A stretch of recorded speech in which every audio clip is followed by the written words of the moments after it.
Assalamualaikum warahmatullahi wabarakatuh. Bapak Ibu saudara-saudara sekalian, kezaliman dari tingkat bawah sampai tingkat atas, menengah sampai atas harus dizalimi. Ini harus diatasi.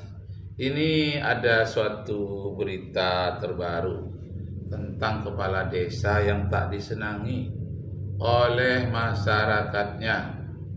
Lalu tiba-tiba kepala desa ini menjadi tersangka oleh KPK. Masyarakatnya malah demo kesenangan, berterima kasih karena mereka tidak mampu melawannya, tapi ada kekuatan di belakang yang menunjukkan kesalahan-kesalahan itu memang harus diberantas secepatnya, sehingga sesuailah harapan masyarakat dengan tindakan pemerintah. Masya Allah. Bagaimana dia bisa terjadi? Kita dengarkan. Meluapkan kebahagiaan. Bahagia. Dan Sekretaris Desa Ujang Karta bersama dua orang lainnya berinisial SP dan CE resmi ditetapkan menjadi tersangka dalam kasus pagar laut di Tangerang. Namun hingga kini Kades Arsin tidak ditahan oleh kepolisian. Pesta kembang api tersebut digelar secara sederhana di Kampung Alarjiban yang merupakan lokasi terdekat di lahan pagar laut pada Selasa 18 Februari malam. Mengutip Kompas.com, salah seorang warga tampak berusaha menyulut kembang api yang berada di atas kayu. Warga pun bersorak dan meluapkan unek-uneknya setelah pria yang berpenampilan glamor itu menjadi tersangka. Masya Allah. Jadi Bapak Ibu serta saudara-saudara sekalian, ada satu hadis Nabi menyatakan, sayati 'alan nasi zamanun la tutaqul ma'isyata fihim illa bil ma'siyat hatta yukadziba ar-rajulu wa yahlif fa idza kana dzalika zamanun fa 'alaikum bil harbi. Qila ya Rasulullah ila aina al-mihrab ya Rasulullah? Qala Rasulullah ila Allah Ta'ala ila kitabihi wa ila sunnati nabiyyi. Dalam hadis lain lagi menyatakan, sayati 'alan nasi zamanun la yuballiyal mar'u aina akhadha maluhu am minal halal am minal haram. Akan datang suatu masa nanti kepadamu di mana pada waktu itu manusia tidak memperdulikan lagi dari mana dia mendapatkan hartanya, apakah melalui jalan yang halal atau jalan yang haram. Jadi halal haram dia tidak peduli. Istilahnya filsafat 3H. Filsafat 3H. Halal, haram, hantam. Masya Allah. Tahu-tahu orang yang berbuat seperti itu aparat tertentu yang tidak diingini oleh masyarakat dan akhirnya dia menjadi tersangka. Nah, dia ditangkap, masyarakat bahagia. Waduh, inilah yang selama ini ingin kami singkirkan. Sekarang bisa tersingkirkan melalui jalan yang lain. Bergembiralah masyarakat. Terima kasih ya Allah. Bahkan mereka mengadakan pesta kembang api. Masya Allah, luar biasa. Assalamualaikum warahmatullahi wabarakatuh. Waalaikumsalam. Kita sama berdoa semoga Gaza, Palestina dan seluruh dunia Islam siap untuk berjihad menghadapi kemungkinan yang dirancang oleh Israel dan kawan-kawannya. Kameramen mau baca berita apa nih? Baik, Bu Alfian. Amin ya rabbal alamin. Terima kasih Bu Alfian. Alhamdulillah kita bisa syuting kembali. Hari ini saya akan menyandingkan dua berita Bu Alfian. Yang pertama tentang Kades nih Bu Alfian, Desa Kohot. Semuanya dari Tempo. Yang pertama adalah Kepala Desa Kohot tersangka hingga Bareskrim Polri minta imigrasi lakukan cekal. Serius banget kan. Di satu sisi lagi ada berita Kejagung mundur dari kasus pagar laut. Serahkan penyidikan sepenuhnya ke Bareskrim. Satu kacamata untuk membaca, berjalan, dan Bapak Ibu, saudara-saudara sekalian, bermacam-macam peristiwa dunia itu ibarat gelombang di tengah lautan. Tidak ada lautan yang tidak bergelombang. Yang penting bagi kita bagaimana menghadapi gelombang itu. Harus kita punya strategi, harus kita mempunyai cara, harus kita mempunyai hikmah, dan masyarakat kita dididik dengan hikmah-hikmah yang baik, nasihat-nasihat yang baik, dan dididik juga harus menyingkirkan kezaliman-kezaliman yang begitu hebat. 3,5 abad bangsa kita dijajah oleh Belanda. Semangat jihad terus muncul. Nah, sekarang setelah Belanda pergi, muncullah bangsa Indonesia sendiri. Di saat bangsa Indonesia ingin menikmati kemerdekaan, masuk lagi bangsa lain yang menghantam pribumi dan mencari-cari celah berbuat kezaliman itu sehingga bangsa pribumi tidak bisa berkutik. Nah, inilah yang harus kita perhatikan, harus kita bela rakyat-rakyat yang tertindas. Kenapa? Karena bumi, air, dan ruang angkasa memang dikuasai oleh pemerintah, oleh negara, tapi tujuan akhirnya untuk sebesar-besar kepentingan rakyat. Rakyat yang harus diperhatikan, rakyat-rakyat kecil, rakyat-rakyat yang terzalimi. Allahu Akbar, Allahu Akbar.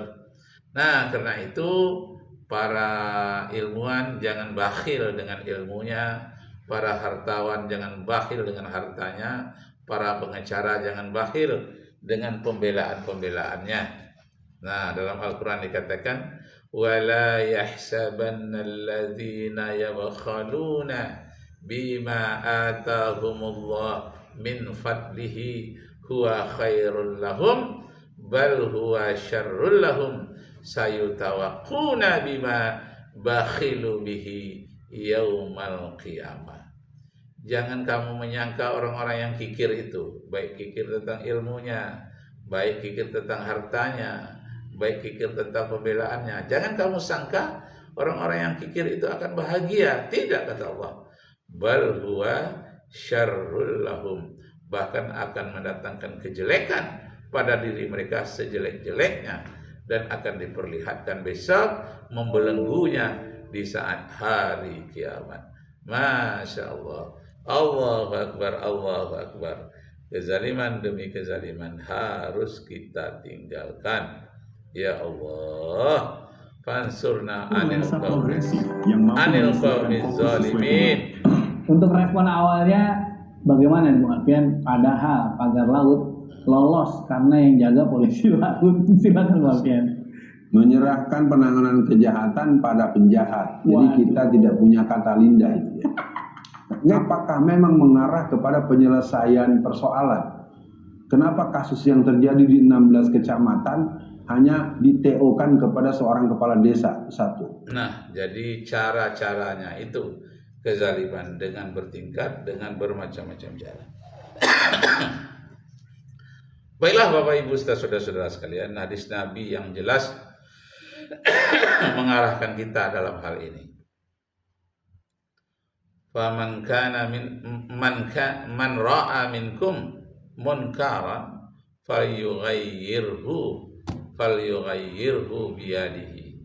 Siapa yang melihat kezaliman di tengah-tengahmu, kamu cegah dengan tanganmu. Kalau kita lihat redaksi hadis itu, falyughayyirhu, lam di sana adalah lam amar. Maka hendaklah atau maka berkewajibanlah kamu mencegahnya. Amar itu artinya perintah, wajib hukumnya. Al-amru suatu perintah, asal dari segala perintah di dalam Al-Quran itu hukumnya wajib. Al-aslu fil amri lil wujub illa ma dalilun ala khilafi. Jadi asal dari segala perintah di dalam ajaran agama itu adalah wajib. Jadi fal yughayyirhu biyadihi, wajiblah kamu mencegah kezaliman itu dengan tanganmu sendiri. Tangan itu bisa artinya kekuatan jabatan, bisa dengan tangan dalam artian fisik bersama-sama dengan masyarakat, tapi yang paling penting intinya ialah gunakan segala macam kekuatan yang kita miliki, apakah kekuatan fisik, mental, kekuatan doa, gunakan untuk membela orang-orang yang zalim. Ustadz Alfian Tanjung saya dengar tak henti-hentinya membela masyarakat terzalimi itu melalui ceramah-ceramahnya. Nah, karena itu marilah kita membela pula dengan cara kita sendiri. Kompak seluruh ustadz, seluruh dunia, bukan hanya seluruh Indonesia, membela rakyat-rakyat yang tertindas. Padahal persoalan ini persoalan yang juga terjadi di Cirebon, terjadi di Bekasi, terjadi di hampir seluruh daerah Indonesia. Masya Allah. Jadi kelihatan ini benar-benar terjadi penyempitan proses, lokalisir, seolah ini hanya kesalahan yang dibuat dalam posisi ecek-ecek. Nah ini harus dibahas betul, maka Lurah Kohot bukan hanya sekedar dicekal, harus ditangkap, harus dipenjara dia, ditahan. Nah, orang-orang yang zalim itu harus ditahan. Kalau pencuri itu ibaratnya dalam Al-Quran itu harus dipotong tangannya. Surat Al-Maidah ayat 38. Itu sama, itu pencuri dengan korupsi penerima sogok. Itu sama, itu yang intinya sama-sama merugikan masyarakat. Nah, soal mencuri tadi, apakah itu kepala desanya laki-laki atau perempuan? Sama saja harus dihukum. Nah, dalam surah Al-Maidah ayat yang ke-38, Asyariqu wasyariqatu faqta'u aydiyahuma. Koruptor laki-laki, pencuri laki-laki maupun perempuan, orang yang zalim baik laki-laki maupun perempuan, potonglah tangan keduanya. Nah, potong ini bisa dalam artian tangan ini langsung dipotong, bisa juga dengan kekuasaannya dicabut, dan bermacam-macam cara yang lain lagi. Yang penting mereka mendapatkan hukuman setimpal dari kejahatan yang dilakukannya. Allahu Akbar, Allahu Akbar, Allahu Akbar. La ilaha illallah, wallahu akbar, Allahu akbar, walillahil hamd. Nah, Bapak Ibu Saudara sekalian, kita sibuk juga lah bicara tentang bid'ah. Rupanya secara diam-diam di belakang kita sibuk menghabiskan waktu dengan hal yang kecil-kecil, soal-soal bid'ah. Rumah tangga kita, kampung halaman kita digusur oleh orang-orang yang zalim. Nah, mana yang lebih utama, kita bicara tentang bid'ah, khurafat, atau kita bicara tentang rumah tangga kampung halaman kita yang terzalimi? Padahal dari dulu oleh nenek moyang kita lah ditanamkan kecintaan kepada negara kita yang disebut dengan hubbul watan. Sampai-sampai orang menganggap itu hadis, bukan hadis. Ungkapan dari para ulama yang begitu dalamnya mencintai tanah air dalam rangka mencintai masyarakat-masyarakat yang beriman supaya jangan tergusur dari haknya. Indonesia walaupun jauh dari negeriku, itu dinyanyikan tanam kepada anak-anak, takkan hilang selama hidupku walaupun saya pergi jauh. Nah, itulah kira-kira tidak hafal saya nyanyinya.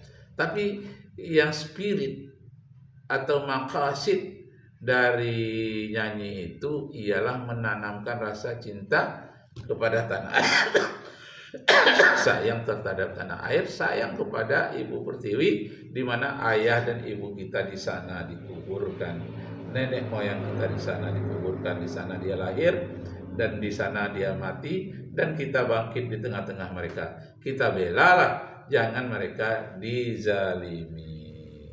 Nah, Bapak Ibu Saudara sekalian, terima kasih. Wassalamualaikum warahmatullahi wabarakatuh.